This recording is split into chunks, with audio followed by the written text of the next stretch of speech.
Welcome to another episode of No Script, No Problem on Believe, the #1 podcast network for professionals. Coming up on the show, I'll talk to writer and reporter Emily Bix of Heavy Sports about the Harrison Butker controversy.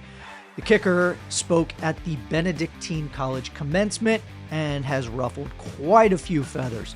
Plus, we'll talk about Scottie Scheffler's arrest at the PGA Championship and Netflix's big move with the NFL. But first, I've got an interview with Jeff Hassler, executive producer on the new Netflix documentary, Rather, about legendary journalist Dan Rather's landmark career in news. The feature documentary utilizes the story of Dan Rather's life on television to explore the evolution of broadcast journalism, the troubles a free press now faces, along with the slide of American society from hard-fought advances in social justice and democratic freedoms. A little bit about Jeff. He is the president of Original Productions, which is owned by Fremantle. Jeff oversees all development, production, business, and strategic aspects of Original. Jeff is a two-time Primetime Emmy nominee, and he is the executive producer of Deadliest Catch, Mud Madness, Storage Wars, Race to Survive, and Waco, American Apocalypse. Plus, as I mentioned, Rather. We cover a lot of ground in this interview, so enjoy. Okay, Jeff Hassler, welcome to No Script, No Problem. Hello, how you doing, Steve? I am wonderful. I'm psyched to talk to you, my friend. You have had an incredible career, president of Original Productions. You got a great documentary that is streaming right now on Netflix called Rather, about the one, the only iconic anchor, one of the greatest newsmen ever, Dan Rather. I mean, talk to me about how you were able to convince Dan Rather to do a documentary. You know, it's funny because there's a line, there's a little section in the documentary where they talk about, Andy Cohen talks about like it was the age of the anchorman. It was Rather, Jennings, and Brokaw. And then another person talks about how they used to reach 45 million people every night, right? And we forget, like, they were revered, right? They were the trusted names, right? And everybody got their news from there. And so it's a great story. I think Dan, as he was kind of looking back on his life, you know, he had this whole new resurgence on social media, right? His Twitter followers are huge. He reached Gen Z and millennials, this whole new generation who kind of looked to him to be this voice of independent truth in the face of kind of all the misinformation or the doubt about news and fake news and all that stuff. And when we got introduced to him, he was totally up for it. It kind of came from Dan, like he was open to it. And a couple of our executive producers introduced us. And here's the best thing, because he's such a journalist with so much integrity, he was like, I'm not going to be involved. He was like, all I ask is that you let me take a look at the final film just to make sure dates and names are correct. He said, everything else you can talk about, warts and all. So like we talk about him leaving and the Killian papers. We do less on the actual who's right, who's wrong, because if you want to dive into that rabbit hole, you can go on Google and find all that, and more about the person. And here's this guy at the top of his career, and he has to make this decision to like leave his dream job. And it's kind of like a phoenix rising from the ashes moment when he comes back, you know, on HDNet. So he was great. And he spoke eloquently. He spoke passionately. And I learned so much about Dan Rather. You can tell, obviously, I am like prattling on, but like, I thought I knew him, but like I didn't know things like how deep his faith was. Like he reads his Bible every day, that he loved, like his daughter has this line about how he is like old school patriot, and he tried to join the Marines, but when he was a teenager, but he had rheumatic fever when he was younger, and he got disqualified. And so the way he felt he could serve his country was by being a journalist who always sought the truth. So anyway, it's a film that it's doing pretty well. You know, you never really get the streamers never really share a lot of their results, but from what we hear from them, it's doing really well. And I think part of that is because it's so timely.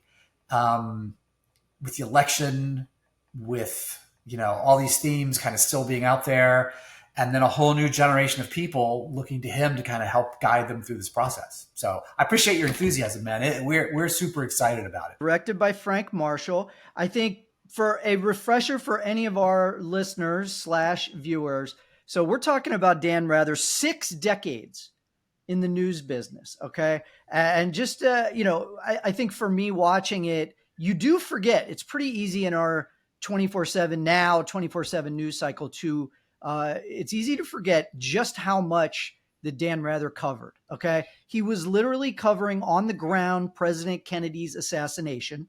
Okay. That's like insane that he was there as a young reporter. That he got punched, right, at the 1968 Democratic National Convention. Insane. Yeah. Okay. Then he's like, insane. Yeah, he's like at Tiananmen Square with the protesters. That was one of the coolest scenes. Is he's sitting there like, you guys are like, he's like filming, and like China had to shut him down. Like the government has to shut him down. He's like covering the civil rights movement. Yeah. He's in Vietnam.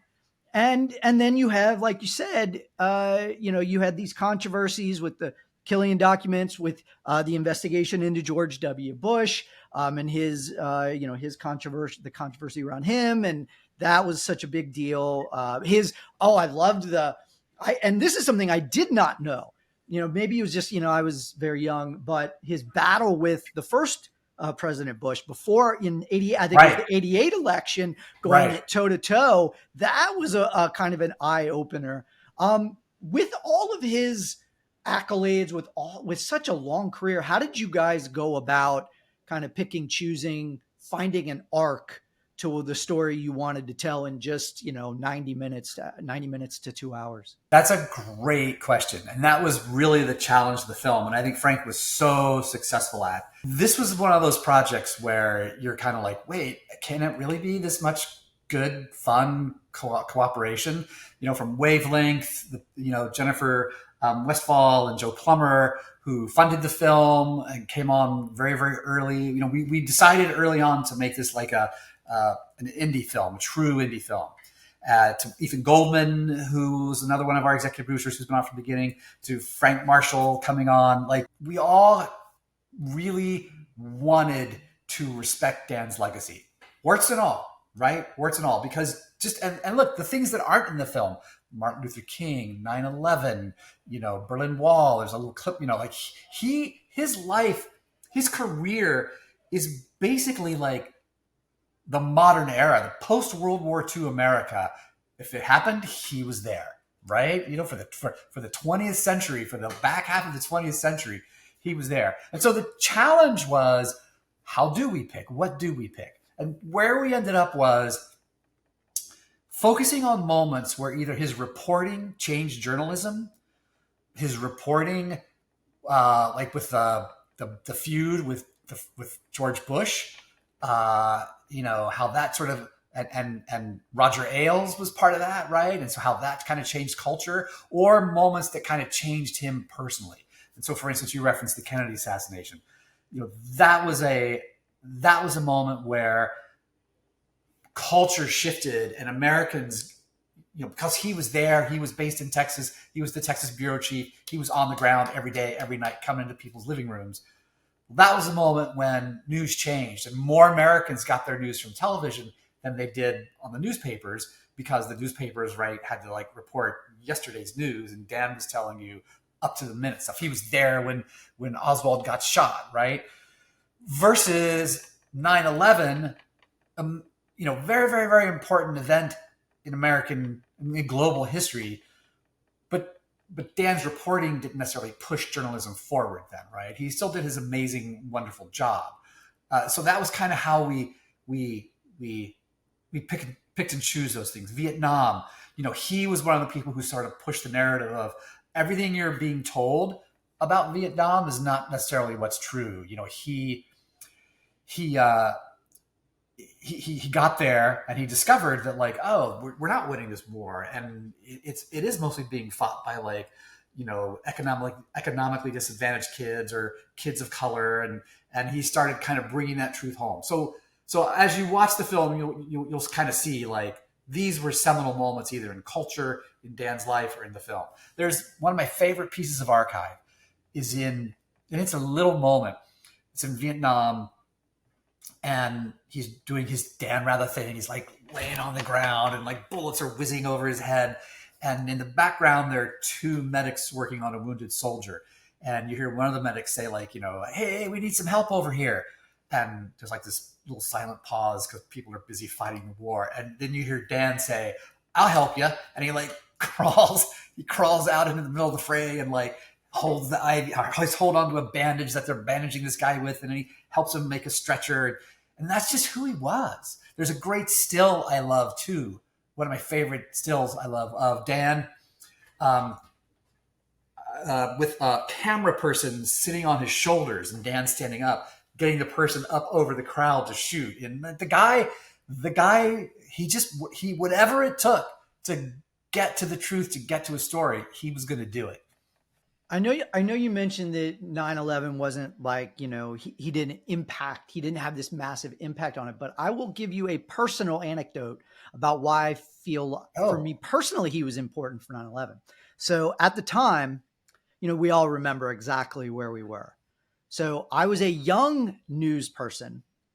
Actually, I was sports, but still working at a local TV station in West Virginia, in Morgantown, right? So about an hour, a little over an hour south of Somerset, Pennsylvania, where Flight 93 crashed. Yeah. Okay. So I was living at the time. I will skip through some of these personal ridiculousnesses, but my girlfriend at the time was a news reporter. Yes, she was a news reporter. I was a sports reporter. I was very young, Jeff. It was very early in the morning, and I distinctly remember phones kept ringing. We had worked the 11 o'clock the night before. Why are people calling us over and over again at 9:30 and 9:45? And she gets out of bed, turns the TV on, and whose voice do I hear at 9:45? It's Dan Rather. And the first thought was, why is Dan Rather on at 9:45 in the morning? And it was like hearing his voice, I knew something was wrong. Something had happened. And it's something I never will forget. Hearing his voice and hearing a gasp in the other room of her gasping at the sight of the Twin Towers. And then me running in and knowing, nothing would ever be the same. And then she ended up going to the crash site of Flight 93 and reporting live. And we were at a CBS affiliate. So Dan was on all day, and then she would cut in every now and then. Yeah. So it's just like watching him pretty much all day on 9/11, even though, he was not, as you said, he was not, it was not something that maybe he was as impactful from a historic standpoint. For me personally, I will never forget Dan Rather on 9/11. So funny you say that. I don't know if you remember this in the film. Douglas Brinkley, if you don't know Douglas Brinkley, people who are listening, he's a historian. And he has this line, I'm going to paraphrase it because I don't remember it exactly, but he says, I do remember this part. He says, Dan Rather, at times was sort of like rabbi and priest and doctor and this, it's like, and he just talks about this comforting. And Andy Cohen was Dan Rather's intern, as you saw in the film, right? And he does this great Dan Rather impersonation. But Andy Cohen had a line that just, unfortunately, we couldn't fit in, where he said that, like, Dan Rather is like everybody's grandfather, and we just want him to look at us and tell us everything's going to be okay, right? Like, he had those guys, Walter Cronkite before him, Jennings and Brokaw, they had these ways of, like, you just were like, all right, okay, we're going to get, you're going to tell me what's what, and I'm going to kind of go with it. There was that trust, right? I really hope people will watch it, because whether you're on the right or whether you're on the left, it's not a political film. Frank worked really, really, really hard to make it not a political film. It's a film about a guy looking for the truth. And you mentioned that thing about getting punched in at the 1968 convention. That's my probably my second favorite piece of archive. And this long scene. I don't want to spoil it for people. But again, it just kind of goes to show you what Dan was up for, like to get a story, right? There's another journalist, Dana Roberts, who worked with Dan for several years, talks about, politicians are there to deliver their message and the media is there to tell you if it should be believed or not. And I think that's why I think people on both sides of the political spectrum will like the film. I mean, we all know that it's very out in the open that, like, on the right side of politics, they think of Dan as like the devil. But I think, there are probably just as many people on the left who are also like, he would be just as tough on the left as he was on the right. So I think it's a really interesting, timely film. And the biggest surprise for me has been the people under the age of 40 who I've talked to who've seen the film, who were kind of blown away by the historical context it gives them. Like we were talking about, like George Bush the First, or somebody at a screening said to me, like, I heard of Jesse Helms and I knew what he was about, but until I saw it, I had no idea what it really was. And so I think, again, like, in the way that Dan has reached this new audience, the film hopefully can bring a new audience in to kind of think about journalism in a different way. You had mentioned the kind of team effort that brought the film together. Wavelength, Anchor, Original Productions, your company, and then Frank Marshall, the director, and then the talent, Dan Rather. That is truly, a force of nature. It took a force of nature to bring this film home, and then to find a home like Netflix. You and I both know, and I've talked about it on the podcast before, that we are in a very challenging environment in entertainment today. Can you talk a little bit about how tough it was to get the film made and then to find a home, which, I think everybody wants their documentary on Netflix. So how tough was it just to get it made and then to get it on Netflix? So I met Dan in late 2018, and it dropped on Netflix, a few weeks ago. And it's interesting, we, like a lot of us who do this, we would talk to our friends who are at networks and things, and just like, oh, what are you working on? Oh, we're developing this, we're developing that. Not necessarily a full-on pitch. And 2 or 3 people that I'm friendly with at networks said to me, like, that sounds like that's a really cool idea. That's fun. It sounds like something that we would probably buy after a festival run rather than fund. And I sort of took that to heart and didn't want to, the team, we kind of took that to heart and didn't want to kind of blow our chances, right? And so that's how we met Wavelength, who, if you're not familiar with the amazing Jennifer Westphal and Joe Plummer, they have been involved in so many Oscar-winning films, and so many to name. But go to the website, look them up. Athlete A, and one of my favorite films by Morgan Neville, Won't You Be My Neighbor, and Icarus, and just so many, many, many, many films, amazing films, and they just got it right away and came on board. They were literally the first company we went to for private funding. It was really like a great partnership. And Ethan was on board, obviously, at that point as well. I've known Ethan for years. So it's kind of like you had these trusted partners. And then we approached Frank to come on, and he was really excited to do that. He was just kind of coming off of, I believe, the Bee Gees film at that time. It's very rare in your career that you get to make a film about an icon.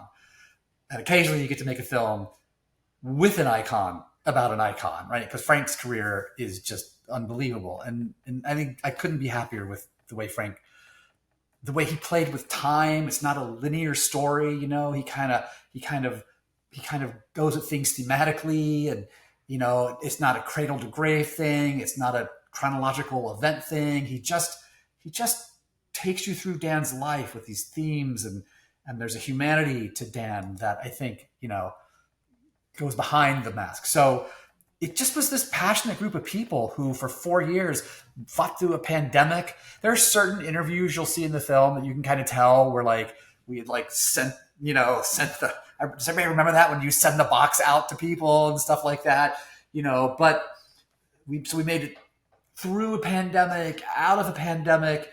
There were just But again, it was just we all believed in this film so much, and it's about an important person and an important topic in our time.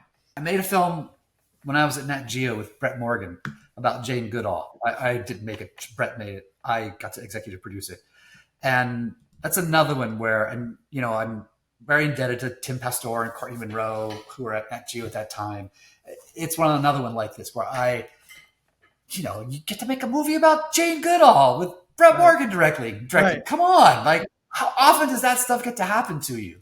And so I feel very lucky to have had a few associations like that in my life where I've made some really fun films, in addition to like great TV shows and things that I'm just as proud of. But I don't know, it's just different when you're making a film about Dan or Jane Goodall or that kind of stuff. What I want to pivot, and I want to talk a little bit about some of the challenges that are going on in our industry in entertainment, how original productions and how you guys are adjusting. Paramount Global, who's going to buy them? Sony and Apollo, are they going to buy them and then sell off the TV assets, or is Skydance going to come in? And then you have all these bundles, Warner Brothers Discovery bundling with Disney Plus and Hulu, or what was it yesterday? It was like Peacock is going to bundle with Warner Brothers Discovery and Netflix. And then today we had Venu Sports was announced. So how do you, as a production company, do you guys just try and focus on, hey, we've got our slate, let's just make it? Or is there more? Do you guys look bigger at the landscape and try and really take into consideration who are these buyers, and let's tailor our programming towards these buyers? Talk to me in 3 months, I might have a different opinion. But think about this. 2 years ago, you could pitch Animal Planet. You could pitch Science Channel. You could pitch TNT. You could pitch Smithsonian Channel. Probably 20 different channels that you could pitch two years ago that you can't pitch now, right? They're either out of business, they're not taking pitches, and I get the economics, right? You have larger media companies losing hundreds of millions of dollars every quarter as we're transitioning into this new model. And I kind of understand the bundling, because it's about, what does a consumer want? The consumer wants value, right? And so there was a great study that came out last year. It said something about Americans, like 40% of Americans don't have more than $400 in their bank account for like a medical emergency, or if their car breaks down or something, right? I just saw something yesterday that credit card debt is the highest it's ever been amongst people, right? And so if that's the case, if the majority of Americans don't have more than $400 in an emergency fund, well, how can we expect them to have 7 different streaming services, right? You just can't, right? And so, and I want to get to your question about how we approach all this. So I feel like the bundling is really an interesting way to try to fight churn, a way to try to bring value back to consumers. I think consumers, I can tell you from my own personal life, my acquaintances, my friends, my family, people just started dropping things. It's like, I can't. These are the 2 I watch the most. I'm just going to stick with them. And if I want to watch that football game on Peacock or whatever, I'll hit it. I'll get it. And so we live in this time of convergent. This is a phrase I've just learned, convergent TV, right? The advertisers are all using that phrase now of wherever it is, right? TikTok, YouTube, cable, streaming, whatever. We're looking at like now this holistic universe, which I think is really interesting. And so jumping back to the fact that there are fewer networks to pitch now, I think you do have to be, we're approaching things in a kind of 2 ways. The days of saying, and for me anyway, the days of saying, again, this was 2 years ago, well, I can only take that show to one place. Let's not spend our resources developing that show. Let's look for shows we can take to 3 or 4 places. That occasionally happens, but the brands now, which is probably a good thing, are becoming more and more kind of distinct and their own kind of way. I'm finding it better to kind of be more bespoke. Like, we have our relationships with some amazing network executives, and we can talk to them about an idea and get their feedback and, oh, great. Okay. That's how we can make that work for you. So it's a bit more interactive with the network executives. Having been a network executive, I can totally sympathize with that. Must make their lives really hard because, there are fewer networks, but there's the same amount of production companies. And so and many of these network executives the development execs are over more than one network. And, they're probably talking to the same people, the same agents and things several times a day. So on one hand, we're trying to be a bit more focused in our development. We have a very strong brand. And so we try to stick to that brand, right? There's a wide aperture to that brand, and I describe our brand, this great brand that Tom Beers founded, right, as, big, bold ideas told in a really, really well-crafted way. Going back to the early days of Deli's Couch, we're just getting ready to do season 20 this summer. Season 20 is going to, that show embodies that brand. Big, bold ideas told in a well-crafted way, right? So how do we bring that brand into the current cultural conversation? So that brings us things like Dan Rather, our Waco series we did for Netflix, a show we do for USA that's we're in second season drops May 20th, which was a big hit for them last year, called Race to Survive. Last year was Race to Survive Alaska. This year is Race to Survive New Zealand. How do we bring that same ethos to all those different shows and create this brand? So that's what we try to do, is have that brand at our forefront, talk to our network partners about what they need. And then the second prong of that is, I also know the existential dilemma we all face, right? I can't just think anymore about selling a show to a cable network and living on my 10% production company fee. So we're really investigating new business models for ourselves. And so one thing I could talk about is we just launched a couple weeks ago a FAST channel called Rig TV. And it's all of our content. We're ultimately owned by Fremantle, and Fremantle has a thriving FAST channel business. And we launched Rig, and actually we're doing really well. And we're in our second week, and we're doing really, really, really well. And it's a lot of programming that were kind of classic original production shows, Black Gold, coal mining, Swords, Life on the Line, Monster Garage. Some of these shows that in a different time in cable in the early 2000s, networks were willing to co-pro or share rights and things like that. So those shows are old enough that their rights have all reverted to us. So we thought, well, let's support our brand. We have this big social media presence. We're very active on social media. Let's try to create a new revenue stream on this FAST channel. Let's try to create some new revenue streams by doing some YouTube content. So we're looking we're sort of embracing the idea of convergent TV. And this is our phrase. We try to put our content where people are, not where we want them to be. For the audience, if you don't know, so FAST is a free ad-supported television. When I think of FAST, I think of Tubi or Pluto. So when you say you guys started your own FAST channel, is that a FAST channel on Tubi or on Pluto, or is this the original Productions FAST channel rigged? Is that living somewhere else? It's on Roku right now. It's on Roku. Okay, yeah, I forgot Roku. And so it's fun. It's interesting for me because it lets me, there was a time when I was a network executive at Discovery Channel, and I'm enjoying kind of running a channel, because that's what we're doing. We're running a channel. We're doing ad sales. We're coming up with stunts for advertisers. We're coming up with theme weeks. And so it's fun to kind of have that different focus. It's very entrepreneurial. It's very exciting. Here's what I think is the most wonderful thing. So when you and I were young Gen Xers, a documentary, or not a nonfiction piece of content, was something you had to go to Angelica Film Center. It was like, oh, you're going to go see a documentary. Oh, aren't you like Artie, right?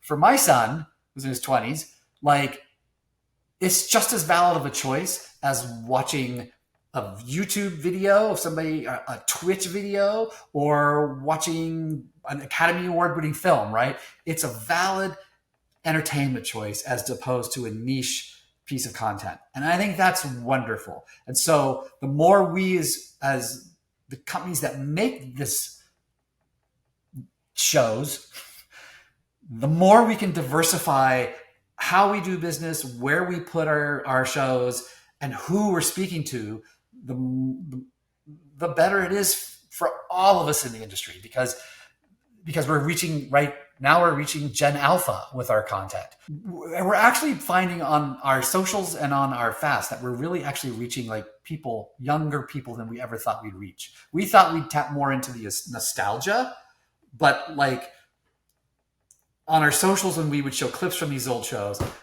a lot of the comments would be, where can I watch this show? I wasn't born yet when that show was on. Where can I find this show? Right? Because of what this brand is, right? Yeah, of course. What those kind of shows that Tom, Craig Piligian, Sally Ann Salsano, all those people who really gave us this industry. They built the genre. All those same impulses that were behind those shows still resonate for viewers today who weren't around to see those shows in their heyday, right? Yeah. I look, I don't think it's any different than the phenomenon that was Suits this past summer on Netflix. Totally. Young folks still like the same content that we have delivered for the past 20, 30, 40 years. However, they just don't want to watch it in the same places that we've been making it over the past 40 years. They only want to watch it in the places that they like, which is Netflix or fast channels. They like watching it on Tubi for free, YouTube for free, TikTok for free. They like Netflix because it's cool, or Hulu because it's cool. That's where their friends are watching. They have no idea. I met with a YouTuber who's 24 years old and has 5 million subscribers and had never heard of Extreme Makeover Home Edition that I worked on back in 2011. He had never heard of Extreme Makeover Home Edition. And I was fine with that, Jeff. I was fine. I was not insulted. But that, to me, is the perfect example. Your shows at Original Productions like Deadliest Catch, Axemen, Ice Road Truckers, the whole, like you said, it's a library, right? As well as the Fremantle shows like American Idol, right? And it goes on, right? Price is Right, like all the game shows. Yeah. Right. It is a library of incredible content. And yes, the tastes may change slightly, but there's still an audience there. And it's the same as like, why does Grey's Anatomy after 20 seasons still rank in the top 10 of Hulu and Netflix? And I'm not talking about the new episodes. I'm talking about season 1 and 2, and people are still discovering it because it's a good format. It's a good show. And it's the same for reality. It's the same for unscripted. It's not going to change. If it's a good show, people will find it. And like you said, yep.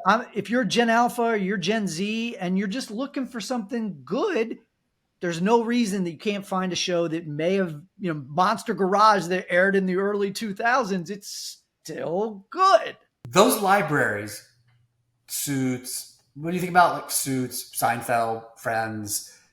During the pandemic, my wife and I, because we were, all at home, I'd finished the day and we rewatched the entire Frasier series from, and Cheers, like all those shows, because they aren't necessarily like driven by the zeitgeist of that time. They were more like like Frasier was just all about relationships, right? Cheers was all about relationships. So they're kind of evergreen.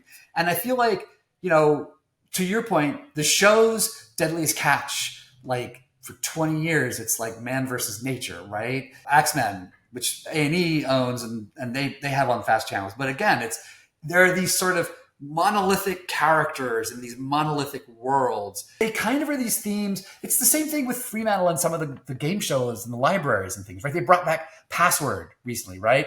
I love Password. I love the new version of it, right? I remember playing Password on road trips when I was a kid in the car with my family.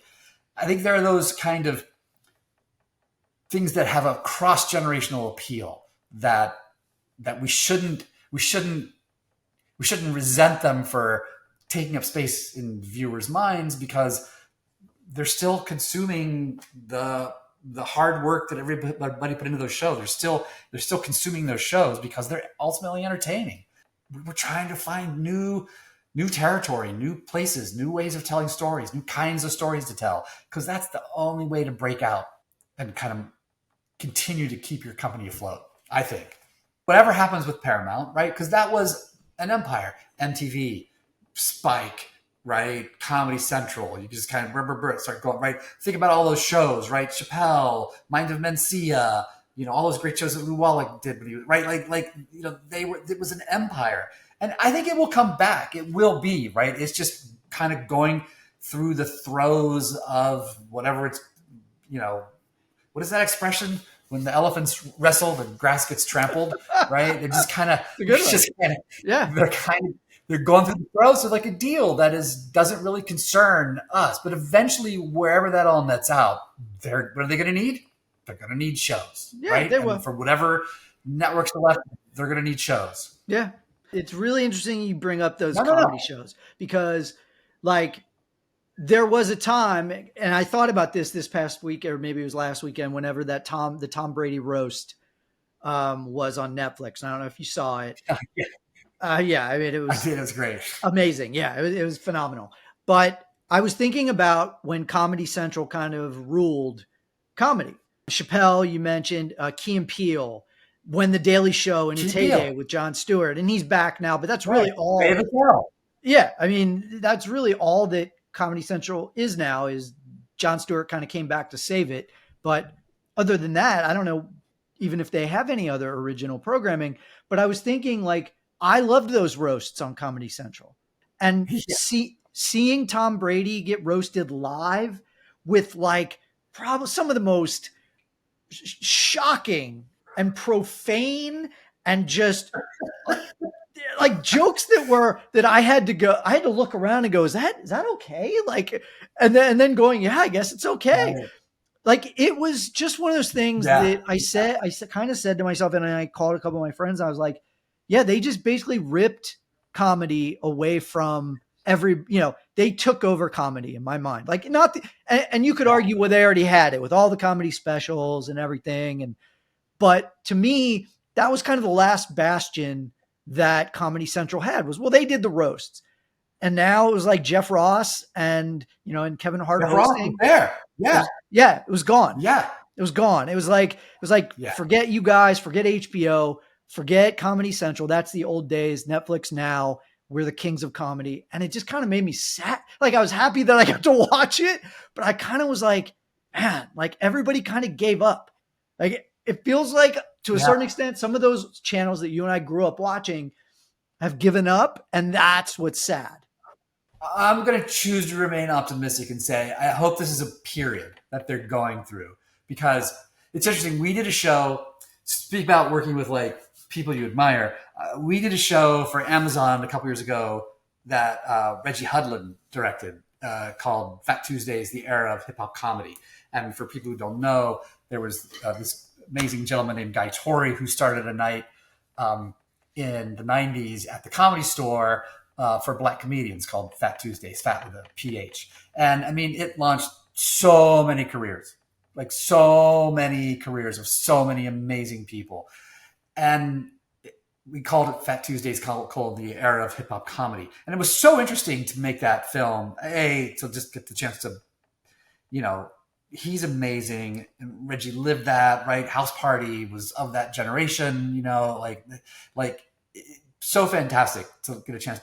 And it's just, he was so steeped in that world and he knew everybody, and we got everybody to come back and be interviewed.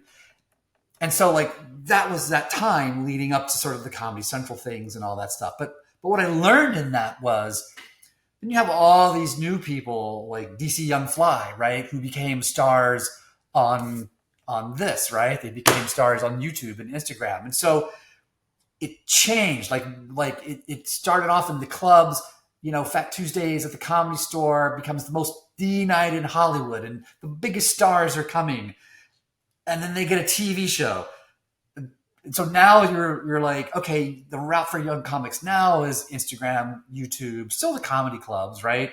But their success is different because they get enough, they may be making a ton of money on Patreon or on YouTube or whatever. So I remain excited because this is, in my career, is one of the most difficult periods, right? We thought like the writer strike in the early 2000s was like, oh my God, this is a really difficult period because it's all this attrition, it's, consolidation. I think we're kind of like I like to refer to it as like a bear market correction in our industry, right? We're kind of, what was happening in 21 and 22 wasn't sustainable, right? And so now we've corrected. But I'm hoping and I'm hopeful and excited because we get to figure out what comes next, right? It may take us 5 more years of pain and agony, but eventually we come out on the other side with people being like, okay, this is now what we're providing to our viewers that gives them value. This is what we're providing to our viewers where we are must see TV, if you will, right? And you can argue till the cows come home if that's Netflix, if that's YouTube, if that's this or that, but right? Yeah. Right? YouTube's the number one platform now, right? But we're all headed in this direction, and we're all kind of going to get there at some point and figure it out. And then I think we'll have we're gearing up for another time of, I think, flourishing, I think. I appreciate your optimism. I need your optimism. As an independent producer, it's become, it's even more of a moving target. It's like a speeding target. Like pre-pandemic, it was like you kind of had an idea of like what everybody wanted and who the players were. And then it just, the chaos started. And that makes sense when the pandemic, during the pandemic. But then it was like all of a sudden a bomb just exploded when the streaming wars started. And then, I distinctly remember the 1 month that Netflix lost subscribers. And it was like all of a sudden panic ensued. And suddenly everyone realized that making money was important. I think the toughest part in a way is who to trust and who can you count on. It was like for so long, it was like we could count on that showrunner to give us a call, or that production company to give us a call, or that network to give us a call. And it's that uncertainty now that exists that those calls aren't coming, those emails aren't coming, because those people are also concerned. Like we all took hits, everybody took a hit in 2023. We lost shows. We were lucky to sell some shows to replace those shows, but there was not a single production company that didn't have their world rock. And if they tell you they didn't, they're lying. Like everybody was rock globally. And then that just trickles out, right? To showrunners, to DPs, to editors, to people trying to break in, right? And it didn't matter if you were, I was not a believer. This sounds easy to say now, but like when people were like, oh, maybe it'll be like 2007 or 8 and like it'll give a boom again to unscripted. You knew it wasn't, right? Because they had so much stuff already done. So it's like I said, it's the hardest thing is not being able to call that favorite showrunner and say, oh man, we got a new thing we just sold to blah, blah, blah. Like, does that interest you? Oh, you're so busy? Damn it. All right. Well, next one, man. Like, do you know what I mean? Like, or like I'm not, and it wasn't that then. 2022. Yeah. Good luck finding an editor in 2022. Oh, right? I know. Like they were all booked up forever. I know. So that is hard because it wasn't this gradual decline where people could kind of make adjustments. It was like we kind of fell off a cliff. I'm already starting to see some buying increase. The number of pitches we're doing. 2023 had the fewest pitches I've probably ever had ever. I think, I'm seeing more pitches. I'm seeing more buying. I'm seeing more nibbles. Someone said a phrase to me at the beginning of 2024, which was survive till 25. And I kind of believe it. Like, I feel like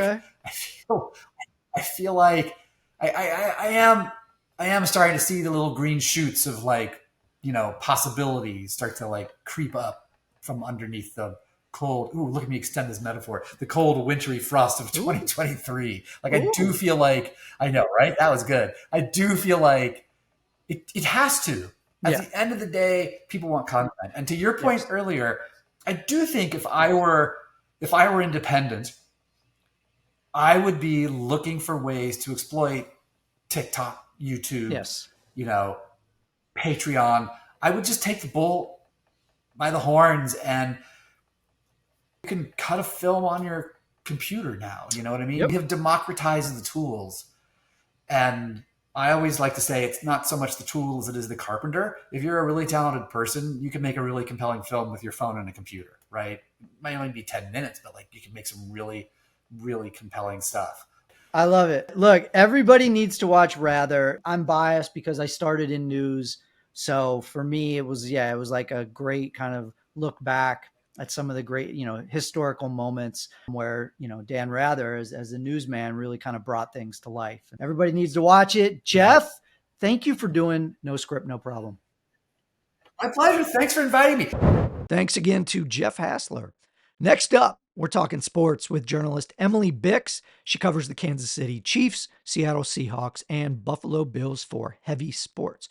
We get into the controversy surrounding Chiefs kicker Harrison Butker, Caitlin Clark's tough start in the WNBA, and the NFL's Christmas Day takeover on Netflix.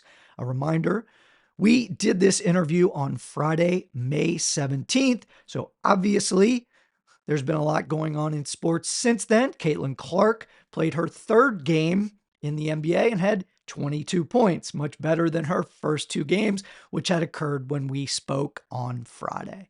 Enjoy the interview, folks.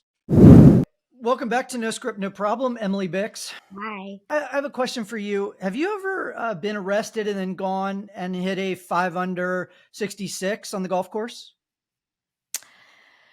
I'm going to say no to both. No to both. Okay, well that the first one good. Yeah. My PGA tournament, it never happened for me. So Scottie Scheffler, world number one player in the PGA, had a very unique day on Friday. We're recording this on Friday, May 17th, and PGA tournament underway. Scottie Scheffler gets arrested on his way to the course in Louisville, Kentucky. The police officer ends up with abrasions, I believe is what they're calling it, in the hospital. He goes, spends a few hours in the pokey, and then still makes it for tee time and shoots. Was it 6 birdies? First of all, we're sleeping on like the actual news of the whole thing is that a man died. Like a worker of a vendor got hit by a shuttle bus, which is why there was a police presence outside directing traffic. So from what I read, it seems like Scheffler thought it was just like the average security and that he could go around, because he's competing in the tournament. And they were like, no, because we have a scene here, and things like got completely out of control. So I feel bad that I feel like the fact that a guy died is really getting buried in this whole thing. But, there's the video that Jeff Darlington posts, which is when Scheffler was already arrested and walking. And what we're missing, right, is the police officer getting dragged when he sustained his injuries and all of that. Okay, so problems, yes, for Scottie Scheffler, at least off the golf course, not on. But there's some problems. You are a reporter who covers the Kansas City Chiefs, and it's they're doing great on the field when they're playing football. We are in the off season, and some rough waters for the Kansas City Chiefs. Even with their kicker, Harrison Butker. Oh my gosh, it is complicated. It is a lot. So Butker gave a graduation speech at Benedictine College, which is a small Catholic school in Kansas. He used his wife as an example, urging women to embrace their true vocation, which is that of a homemaker, so, men like him can succeed. There is a petition with over 100,000 signatures wanting him to be dismissed from the team. I don't think that's going to happen. Also, the family who owns the Chiefs, the Hunt family, is a devout Christian family. They share the exact same values as Butker. So it's disappointing to see how many people have this antiquated view of women's roles in 2024, and the massive amount of support he's getting. That his jersey sales completely spiked, and it's like, but he can say whatever he wants, right? It's free speech. But then you also have to deal with the blowback. You can't say you can't criticize him. Like, yes, you can. You can also agree with him. We can debate about this. You know what I'm saying? It's blown up even more in a way because he had to mention my teammate's girlfriend and mention a line from her song Bejeweled, was actually a proverb from like back in the 5th century of familiarity breeds contempt. It is interesting for the Chiefs to be owned by the Hunts, right? It is very devout Christians, and then have one of their star players dating Taylor Swift, who is a symbol of like female empowerment. So there's like a big clash of the Chief Kingdom fan base that I don't see it going away super soon. This thing is going to have legs. It's going to be a major distraction throughout the year. I believe we should get rid of these commencement speeches. Like, all it is asking for trouble. Well, it's completely ridiculous. Like, you're basically giving people a platform to get up there and say something controversial. Regardless, or you could go up there and give like an inspiring speech. Like at my college graduation, it was great. It was super fun. You could just inspire them to like keep going with their careers and have fun and make the best of it. Life is hard. It's not that difficult. I had You don't have to go up there and preach your religious beliefs. You don't have to impart that on all these kids sitting there. With their whole future ahead of them. To use the quote unquote, tell these folks that young women that they have been told diabolical lies, quote unquote, about joining the workforce. These are people about to graduate. To me, it is just literally so insidious to pick this particular audience. Like, you want to have a podcast, and go and spew this type of belief, that's fine. But you're literally poisoning the moment of like youthful exuberation. That college graduation, high school graduation, those are the naive moments where you're like, oh my God, I can still accomplish everything, and then to have somebody sit there and take those moments and go, no, don't do anything. No, stay in this lane. Right. I'm going to take the whole religious aspect out of it, but just to be told this specifically, this one group of young women, you don't go and achieve what you want. Stay in your lane. Get back, to the 1950s. He also didn't just target women in his speech. It was the LGBTQ community. It was IVF. Obviously, President Biden. And he brought up COVID, and there was a lot. There was an agenda there. And yes, he was speaking to a Catholic college, but the Sisters of the Benedictine put out a statement too, denouncing his speech, being like, yeah, no, that's not it. Like, that's not what we're preaching at our school. We want inclusivity. His words were divisive. The NFL put out a statement being like, nope, those are not our views either. You also see a ton of people supporting him and being like, I share those views too. So... And it's hard. I don't think you're going to change either side's view. He's going to get booed. He's going to get cheered. He is now going to be a symbol for conservatives on the football field. And there's a lot of whataboutisms here, especially like from conservatives being like, where was this outrage with Rashee Rice? And it's like, that is a completely different situation. Why didn't you write about that? And it's like, I wrote multiple articles about Rashee Rice. Like, that situation, he's facing 8 felony charges, right?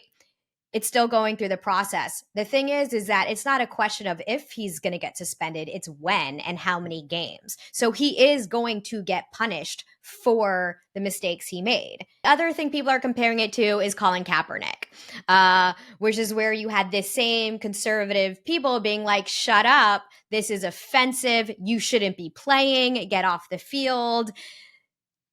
And now when they're seeing like far left people say, get Butker off the field, I don't want to see that person playing, they're like, oh, you're a snowflake.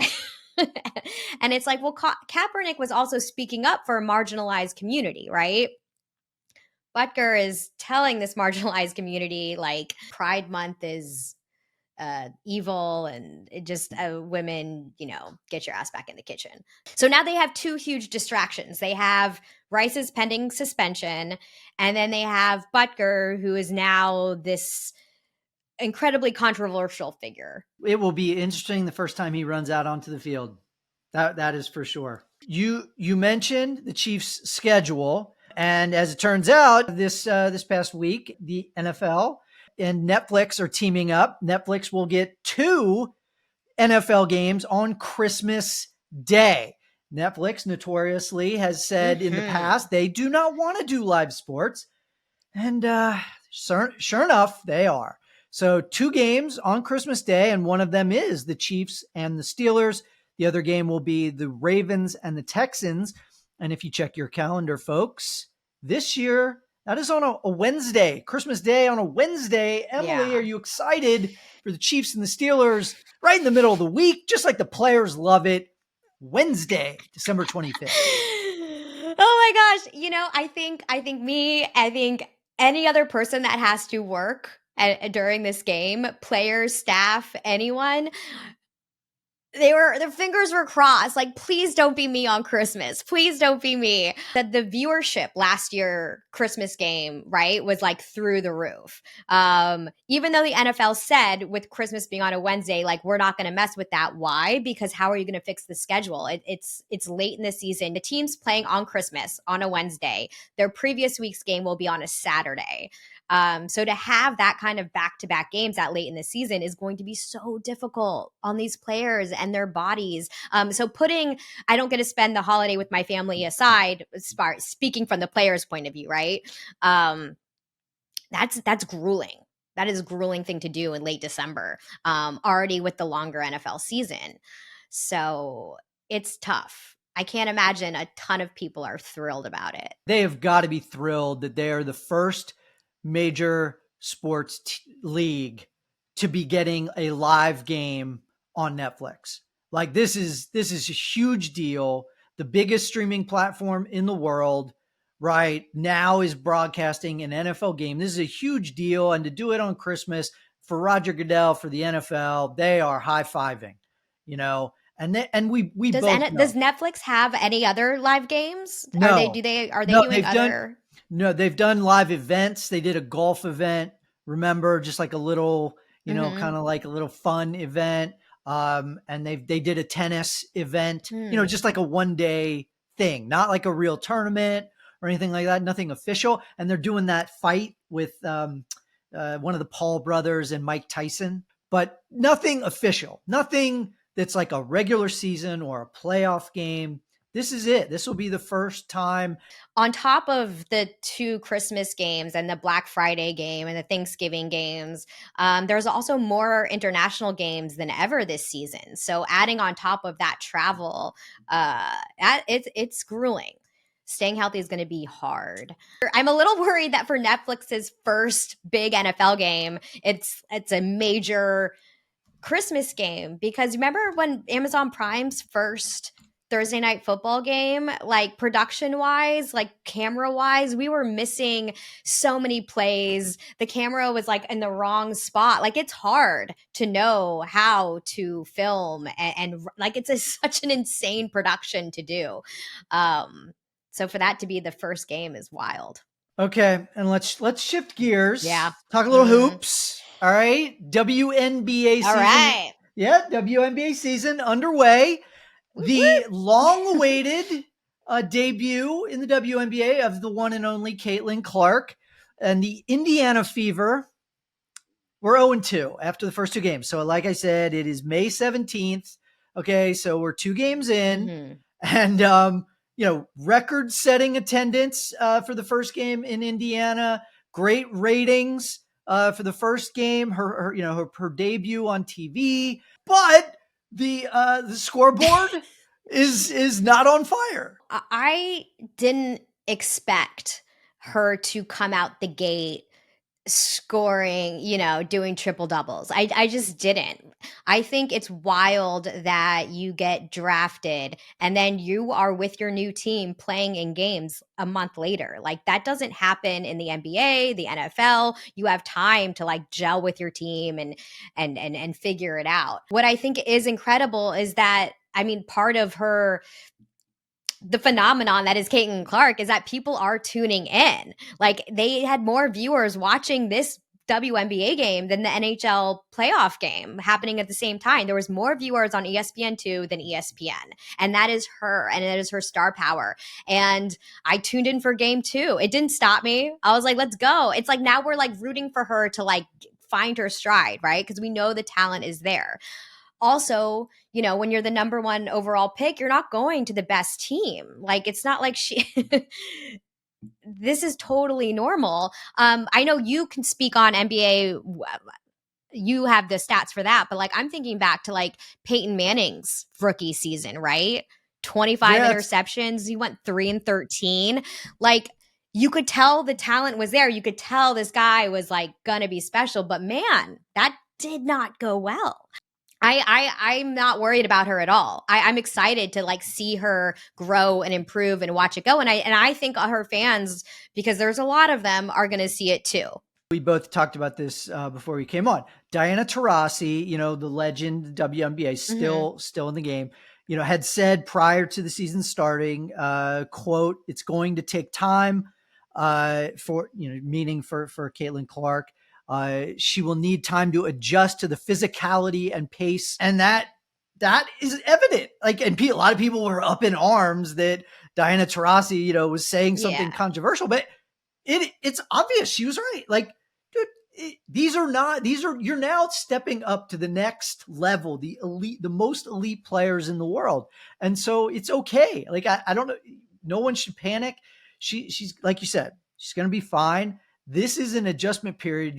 You go from playing one of the top programs in college basketball to the worst team in the WNBA, and it's going to take time. And she's handling it with so much grace and like humility. I think the weight that is on her shoulders is absurd. I think that is crazy. And she handles it like the day before, the morning of her debut, they were like, "How did you sleep last night?" And she's like, "Yeah, I'm good." And I was just like, that's amazing. That is amazing, because knowing how many eyes are on you and how many people are like seriously rooting for you to fail, it's a lot. And I think she's doing great. And I don't know, I would crumble under that pressure.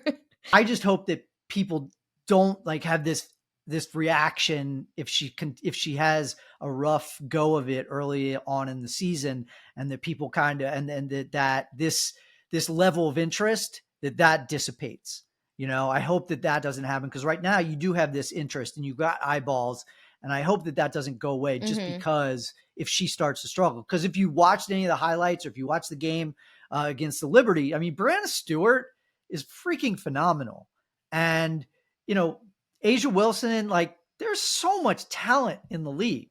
This rookie class is like, you got Angel Reese, you got Cameron Brink, and like there's so many more like, oh, I can't wait to see that person play. Women that just entered, as you said, to elevate it even more. It's really exciting. I've never watched this much WNBA basketball. Like sat down and was like, no, this is like must-see TV. But I'm so in it now. I am a new fan, All right. Well, thank you for joining No Script, No Problem. And I am most certainly going to have you back again. Thank you. It was great. Okay, as you probably know by now, Scottie Scheffler finished the PGA Championship tied for 8th as Xander Schauffele took home the title. Meanwhile, Caitlin Clark dropped 22 points in her third game and 17 in game number 4, despite going down briefly with an ankle injury. The Fever remain winless at 0-4. That's going to do it for another episode of No Script, No Problem. Thanks to Jeff Hassler and Emily Bix for 2 great interviews. Please remember to like, subscribe, and download all episodes of the show. It's available on Apple Podcasts, Spotify, YouTube, and Believe.com. Please, if you got any questions, send them over to me at noscriptnoproblempodcast@gmail.com. Thanks for listening. Until next time, I'm Steve Berkowitz for No Script, No Problem.